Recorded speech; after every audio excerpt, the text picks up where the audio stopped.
Silvestre não é pet.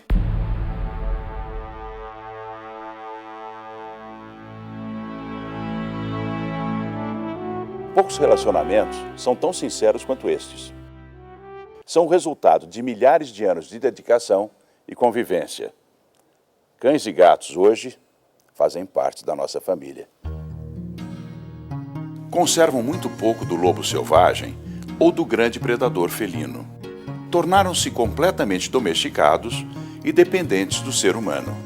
Hoje, estima-se que no Brasil, pelo menos 1 em cada 4 lares tem um animal de companhia. Talvez tentando recuperar o elo perdido com a natureza, em busca de status, por curiosidade ou até ingenuidade, outros tipos de animais são cada vez mais comuns nos lares urbanos. Os silvestres. Segundo o dicionário, o adjetivo silvestre quer dizer selvagem, agreste, bravio. São considerados animais silvestres aqueles que pertencem às espécies nativas do Brasil, ou seja, aqueles que devem viver livres na natureza. Cães, gatos, cavalos, vacas, galinhas e outros animais que hoje dependem do homem para sua alimentação e abrigo são considerados domésticos. Animais exóticos são aqueles naturais de outros países, mas que foram aqui introduzidos. Hoje, os mais variados tipos de répteis, mamíferos e aves viraram animais de estimação.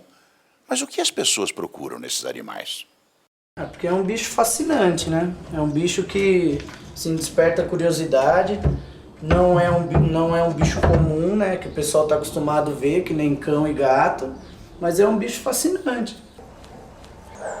É mais o fato de ser um bicho diferente, que você não está acostumado a você querer descobrir sobre a vida do bicho, né? Sobre a espécie do bicho. Tem que pensar bem, procurar saber bastante sobre a parte de cuidados, principalmente a parte de tempo de vida do bicho, que, por exemplo, esse aqui em média, assim, média não, acho que vive até uns 35 anos. Então, por exemplo, hoje eu tô com 30, com 65 anos, capaz que o bicho ainda esteja comigo. Quando a gente pensa nesses animais, a gente está pensando na faixa de uns 50 anos até 60 anos. Então, são animais, quando a gente compra, muitas vezes que não vão ficar conosco até o fim da nossa vida. É um bicho que vai crescer, é um bicho que vai dar trabalho, tem que estar em cima, não é um bicho que vai poder ficar solto dentro de casa, né? Não é igual um cachorro que a criança vai poder ficar mexendo, pegando, apertando, correndo para lá e para cá. O cachorro é um bicho mais companheiro, né? O terrier, como não sei se vocês podem estar vendo, ele não é um bicho que ele gosta tanto de contato como um cachorro. Como é um bicho criado em cativeiro, ele nunca teve um contato com a natureza assim tão exposta, né? Mas por esse lado é um dos fatores que eu acho que não é legal ter.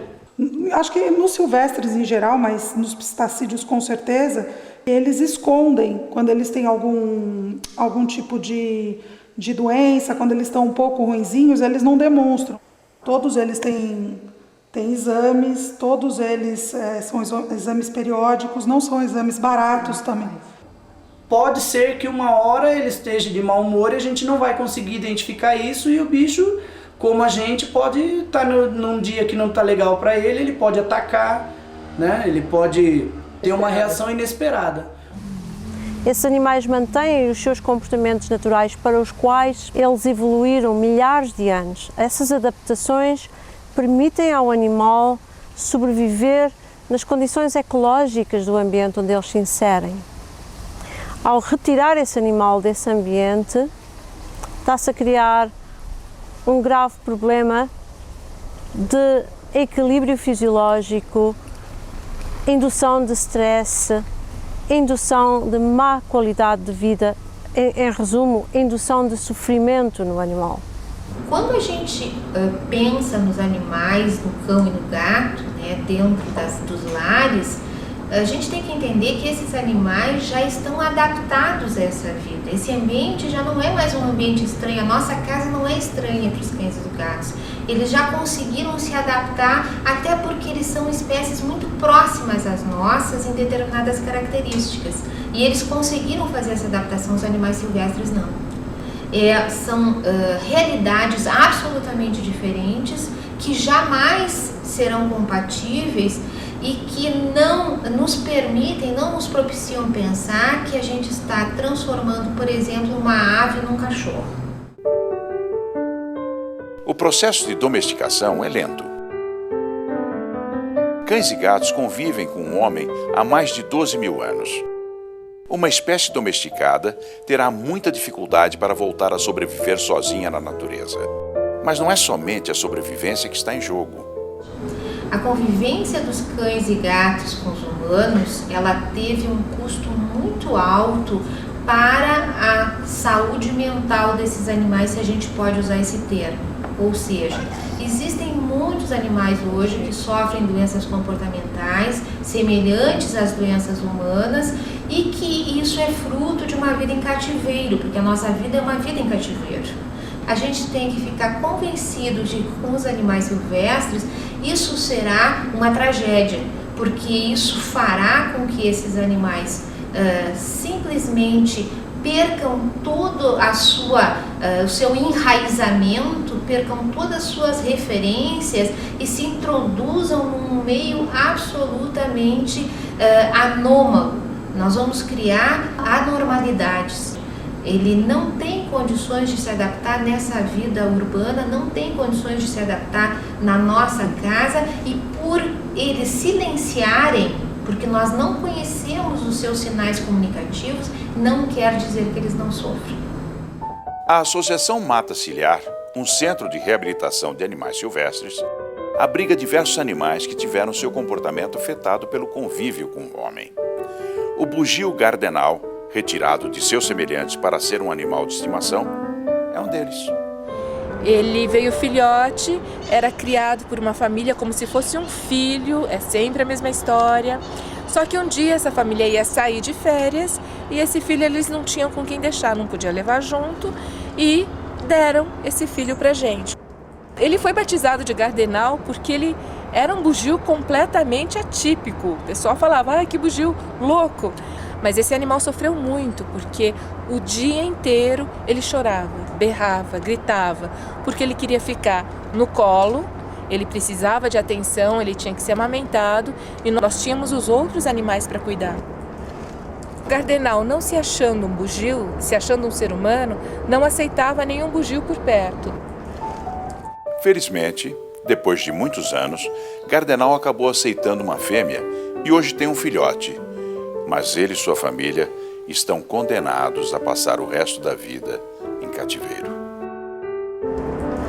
Esse é o gato morisco. Ele foi criado também como um animal pet por uma família e ele tem um comportamento muito alterado, muito estereotipado. Quando alguém se aproxima, a primeira coisa que acontece com esse animal é aquele andar em 8, repetitivo, que é indicativo de estresse. Ele não aceita outro animal da mesma espécie junto com ele. O animal silvestre mais popular no Brasil é o papagaio. Entre as aves, os psitacídeos são os mais inteligentes, que é arara, papagaios, maitacas e todos esses afins. Quando nós colocamos esses animais junto aos outros papagaios, num recinto bastante grande, porque afinal de contas são animais de hábitos grupais, eles começaram a se automutilar. Eles perderam a identidade. Ele fala oi, ele começa a gritar, mas ele não está nada bem. Ele está com a pena arrepiada, ele está com problemas mesmo de saúde e principalmente muito triste. Se de repente nós decidimos, poxa, não vamos mais deixá-lo preso, vamos abrir a gaiola e soltá-lo, ele vai morrer. Óbvio, porque nem voar ele vai saber voar. Ele tem que passar por uma adaptação que leva muito tempo, uma adaptação muito cara, uma adaptação que vai precisar de muito esforço de todos nós para que um dia, quem sabe, ele possa ter uma qualidade de vida realmente boa. Muki, tinha um dono que se cansou dele. Quando foi resgatado, tinha uma corda entranhada na carne, colocada quando ele ainda era bem pequeno, para que não fugisse. Foram necessárias 2 cirurgias para retirá-la de sua cintura. Mas sua história inspirou o projeto MUC, que cuida de muitos outros saguis, todos incapazes de retornar à natureza. Infelizmente, ter saguis como pet é até uma questão em algumas regiões cultural, né? E em outras como simplesmente um objeto de desejo. Então, cidades megalópolis como São Paulo, Rio de Janeiro, ter um sagui é ser diferente, né? As pessoas acham, eu dou amor, dou carinho, é tão pequenininho, ele depende de mim. E aí ele começa a crescer, começa a destruir a casa, começa a morder as pessoas, ser seletivo quando atinge a maturidade sexual. Isso se ele cresce, porque na maioria das vezes ele acaba entrando num processo de desnutrição, tendo doenças próprias. Os humanos passam muitas doenças para eles. Não somente os saguis, mas vários animais silvestres podem contrair doenças dos seres humanos. Eles também podem nos transmitir diversas doenças.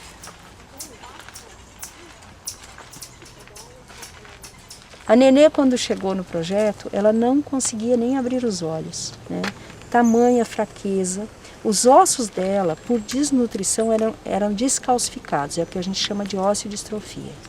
E ela tinha fraturas múltiplas, que é chamado fratura em galho verde. E o bracinho dela, veja como é que é o bracinho dela. Essa macaquinha também foi, infelizmente, abandonada. A Belinha ela começou a ficar doente por problemas nutricionais.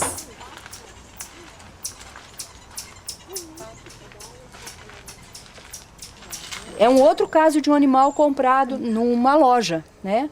E o Bill foi levado para casa, cresceu. E num acidente doméstico, ele teve uma fratura na perna. A pessoa, por medo de levá-lo a um veterinário e ser repreendido por ter um animal silvestre, deixou o Bill numa gaiola, tentou tratá-lo, a medicação foi inadequada. O Bill ficou com a fratura exposta e teve osteomielite. Funcho, venha pequeno, eu tô aqui, venha Funcho. Aqui, chumbinho. Traz o funcho aqui, venha. Aqui, ó. O funcho, gente, ele foi cegado com cigarro para ser vendido, para ficar mais manso. Eles geralmente fazem lesões absurdas nesses animais, embriagam, para dizer que o bicho está manso, que é domesticado. O funcho foi comprado, provavelmente, aí do tráfico de animais. E como nós sabemos que ele foi cegado assim com cigarro, pelas sequelas que ele tem, pelas marcas que ele tem, né? Então ele é cego dos 2 olhos. Muitas mutilações, infelizmente, são comuns no tráfico de animais. Quando as pessoas percebem, nossa, mas eu fiz tudo de bem para ele e mesmo assim não consegui mantê-lo, não consegui deixar ele saudável. Primatas são animais que vivem em grupo, portanto, eles dependem dessa relação social, eles têm um aprendizado social, eles aprendem a se defender, a buscar alimentos e eles sendo retirados de vida livre ou comprados, seja lá onde for, não importa. Importa é que esse animal precisa do seu grupo para estar bem, porque aquele que não tem sequela física vai ter sequelas emocionais.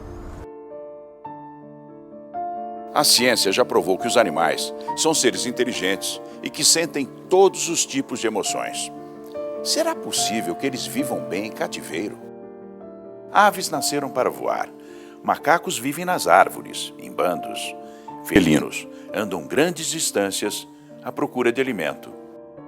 Para os animais silvestres, a vida em cativeiro, por mais confortável que nos pareça, significa a negação de toda a sua natureza. Então, só porque o animal tem alimentação ou porque está protegido da chuva, só porque o animal se está reproduzindo, isso não significa que o animal tem uma boa qualidade de vida. Porque o animal evoluiu para viver numa floresta que tem chuva, numa floresta que tem que procurar a comida. E muita gente esquece as necessidades comportamentais do animal, isto é, não basta apenas satisfazer a fisiologia, que o animal não esteja doente. Nenhum cativeiro, por mais enriquecido que esteja, pode propiciar essas coisas a um animal silvestre. A crescente demanda por animais silvestres, principalmente os psitacídeos, faz com que os grandes criadouros comerciais se tornem verdadeiras fábricas de ovos que são chocados em incubadeiras. Os filhotes não têm contato com os pais e são alimentados por seres humanos. Os animais não podem escolher seus parceiros sexuais e passam a vida em pequenas gaiolas sem qualquer enriquecimento ambiental. Como muitas vezes desconhecemos os sinais comunicativos dos animais, a ciência do bem-estar animal determinou 5 condições para sabermos se um animal tem boa qualidade de vida. Os animais precisam de água e alimentos realmente adequados à sua espécie, de locais amplos, limpos, sem grades que limitem seus movimentos. Precisam estar saudáveis e sem nenhum tipo de ferimentos. Eles precisam viver tranquilos e conviver com outros da mesma espécie, segundo as suas próprias escolhas. Eles precisam ter liberdade para expressar seu comportamento natural, de acordo com as necessidades de sua espécie. Ali está um bom exemplo de bem-estar. A construção do ninho é um bom exemplo de expressão dos seus comportamentos naturais. Um animal em cativeiro nunca teria a oportunidade de poder expressar este comportamento.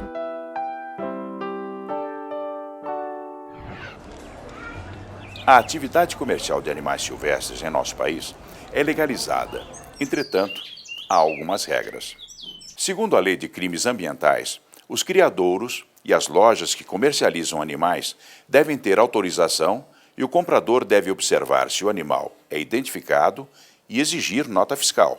O Ministério do Meio Ambiente publicou a resolução que estabelece critérios para determinar quais espécies silvestres podem ser criadas e comercializadas. Uma lista que restringe o número de espécies comercializadas legalmente está sendo elaborada pelo IBAMA, mas pressões financeiras e políticas têm dificultado o processo. Atualmente, a oferta é assustadora. É possível comprar qualquer tipo de animal até pela internet, em prestações com entrega domiciliar. Tudo dentro da lei. Até a década de 90, não se ouvia falar de tráfico de iguanas. Porém, a partir do momento em que se autorizou a criação comercial e que esses animais passaram a ser objeto de propagandas, de anúncio e do interesse da população, do convencimento da população de que aquele era um animal que poderia ser utilizado como pet, a partir disso nós tivemos, de forma não intencionada, mas o fomento ao tráfico de iguanas no nosso país. Nem sempre a pessoa que adquire um animal dentro de um criador, né, ou num pet, vai ter 100% de garantia que esse animal teve uma procedência legal. Esses criadores, pela minha experiência aqui, nos 4 anos que eu estou atuando na frente da delegacia, eles estão operando 80% na ilegalidade. Então, esse é um problema. O traficante hoje já faz uma parceria com alguns desses criadores e retiram os animais da natureza, introduzem eles nos criadores comerciais, eles ali ganham nota fiscal, ganham marcação e são colocados no mercado. Em junho de 2010, a Polícia Federal e o IBAMA deflagraram a Operação São Francisco, que desmantelou uma grande quadrilha internacional de tráfico de animais silvestres. Tinha várias anilhas cortadas, a gente tinha o pintacilgo com a anilha cortada e tem uma anilha adulterada também no sabiá. Cada ave tem uma identidade que é uma anilha daquela, ela não pode ser alterada, que aí você está falsificando um documento público e isso é crime.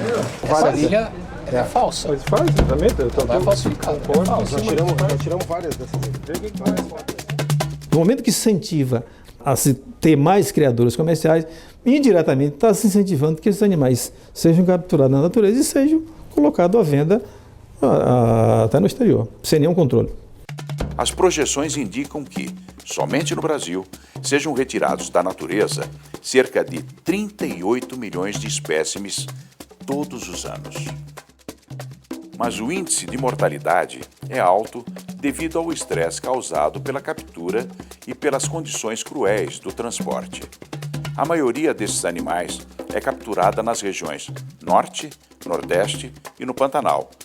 Eles viajam até os grandes centros consumidores do eixo Rio de Janeiro e São Paulo, escondidos, amontoados em lugares onde mal conseguem respirar. Sem uma fiscalização efetiva do órgão ambiental, eu acho que é uma boa hora de se rever essa política, de se incentivar os criadores comerciais. É uma questão de política de governo, realmente. Se você não tiver comprometimento com a causa, se você não entender a importância, da participação da fauna nos ecossistemas, a gente realmente não vai chegar a lugar nenhum. Porque o que alimenta o tráfico é o consumidor. Se não parar de comprar um animal silvestre como um objeto de estimação em sua casa, não vai parar o tráfico, porque isso estimula. Você teria que investir na questão educacional, você teria que investir na questão administrativa, melhorando os órgãos administrativos, melhorando toda a questão de fiscalização, para que você não chegasse na outra ponta, que já é a parte criminal. Chegando aqui, você já não consegue resolver mais nada. Você faz todas as etapas investigativas, você consegue prender as pessoas, mas na hora de destinar esses animais e proporcionar a eles uma qualidade de vida em cativeiro, nós temos aí grandes problemas com relação a isso. O Estado não tem estrutura para cuidar desses animais da forma como deveria. É lamentável você ver como se encontram os centros de triagem de animais silvestres gerenciados pelo IBAMA em nível Brasil. Cálculos apontam que os animais apreendidos representam menos que 0,5% do total do tráfico. Mesmo assim, o Estado carece de recintos adequados para alojá-los e de programas eficientes de reintegração. Restam os zoológicos, que têm financiamento público, e as ONGs, que dependem de recursos próprios, como a Associação SOS Fauna, que luta para reabilitar e reintroduzir esses animais na natureza. O que leva o papagaio a ser um objeto do tráfico é pelo fato de ele imitar a voz humana, E todo mundo acha isso engraçadinho pensando que o bicho está falando. E, na verdade ele não está falando, isso pode ser até fruto de estresse, porque ele na verdade repete a voz. A maioria das pessoas que tem papagaios em casa, eles cortam uma das asas para perder o equilíbrio se ele tentar voar, ou então eles acabam pegando e acorrentando. Um papagaio não vive bem sozinho. Por quê? Porque é uma ave monogâmica, ou seja, quando ele arruma um companheiro ou companheira para o resto da vida, para os seus 50, 60, 70 anos. Quando você compra um papagaio e você está levando esse papagaio para a sua residência, você está privando essa ave da reprodução, você está privando essa ave do convívio social. Você encontra aquelas pessoas que falam, mas eu trato bem o meu papagaio porque ele fica dentro de casa, eu dou do bom e do melhor. Não, você não dá do bom e do melhor, porque um papagaio às vezes voa 100, 120 km por dia em busca de alimento. Quando se coloca uma ave em gaiola, é como se colocar um prisioneiro numa cela e ainda amarrar as pernas dele. Eu tenho certeza disso, que se um bicho que nasceu em cativeiro, sei lá, ele é da 12ª, 13ª geração em cativeiro, mesmo ele não tendo a mínima noção do que é liberdade, não tendo nunca sido liberto, ele com certeza, se ele pudesse escolher, ele iria escolher a liberdade, porque geneticamente isso está impresso nele, não tem como tirar isso.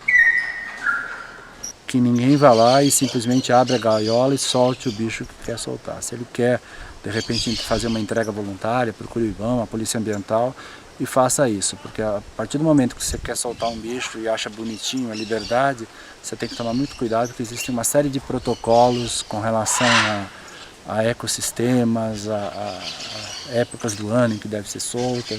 Isso pode impactar com a fauna local.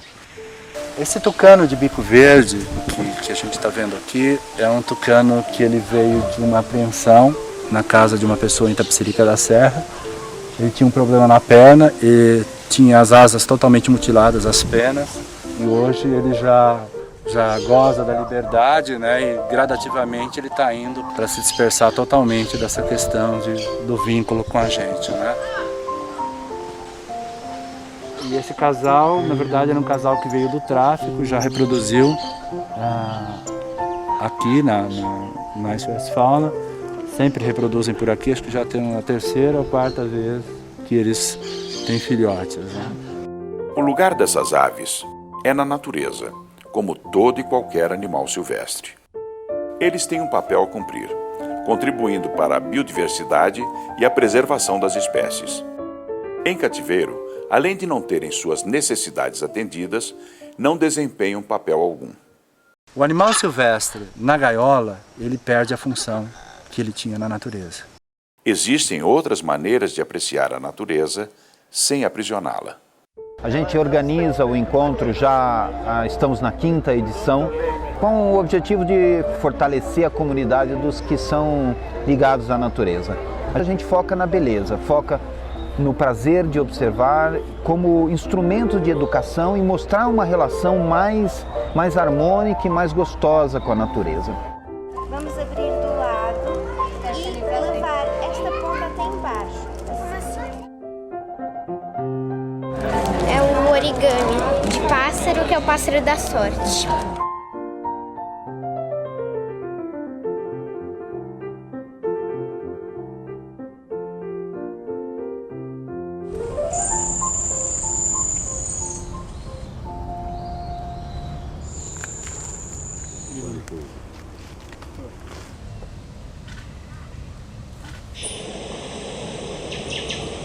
O que é isso aí, Bruno?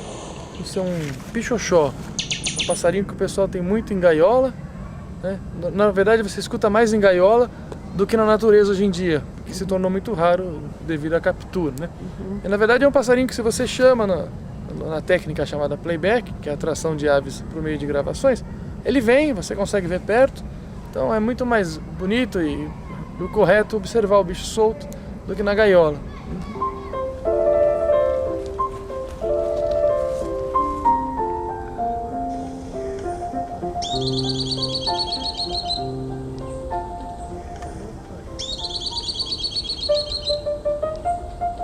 Despertar o interesse e transmitir para as crianças o respeito à vida animal e ao meio ambiente é fundamental. É legal a gente querer ter um macaquinho lá no quintal só para ver ele fazer gracinha? Não! Onde é legal a gente ver o pássaro, o macaco, o peixinho? Aonde? Então, as crianças participam muito desse projeto, porque os animais estão no meio das crianças, né? Todas as crianças acabam tendo um animal preso numa gaiola e o gato e o cachorro solto. Então, elas conseguem fazer esse paralelo e conseguem acabar entendendo que esses animais não podem ficar presos, que eles têm que estar na natureza para que a natureza não acabe. O que o passarinho faz na natureza? Voa. O que mais? Pode ir onde ele quiser. Ah, e na gaiola? Na gaiola ele não pode. E o macaco fica solto, Gabriel? Não. Como que ele fica? Ele vai ficar com uma corrente no pescoço. Ah, pra que a pessoa põe uma corrente no pescoço do macaco? Pra ele não fugir. O que o macaco faz quando ele tá solto na natureza, nas árvores? As crianças no futuro vão pensar antes de colocar um passarinho na gaiola.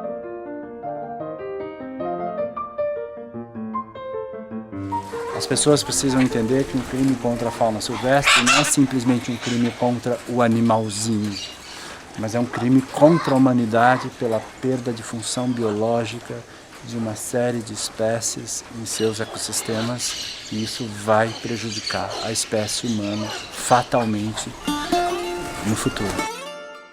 A fauna brasileira é uma das mais ricas do mundo. Ela parece inesgotável, mas não é. O número de espécies ameaçadas de extinção não para de aumentar. E somos todos responsáveis por isso. As pessoas só vão ter consciência a partir do momento em que elas tiverem capacidade e condição de se colocar no lugar de um animal. A partir desse momento, né, em que as pessoas sentirem todo o sofrimento, toda a atrocidade e toda a atividade absolutamente ilegal, negativa, que nós temos em relação a essas espécies, certamente nós daremos passos largos para diminuir o tráfico de animais silvestres e quisera, oxalá, acabar com eles. As aves são lindas, os macacos engraçadinhos, os répteis diferentes. Mas não será um ato egoísta aprisionar esses animais em nossas casas? Sejam retirados da natureza ou já nascidos em cativeiro, esses animais silvestres, mantidos como pets, sofrem muito. Mesmo que a lei autorize esses nossos caprichos, será que temos esse direito? Não será um ato inconsequente para com a natureza e para com a vida?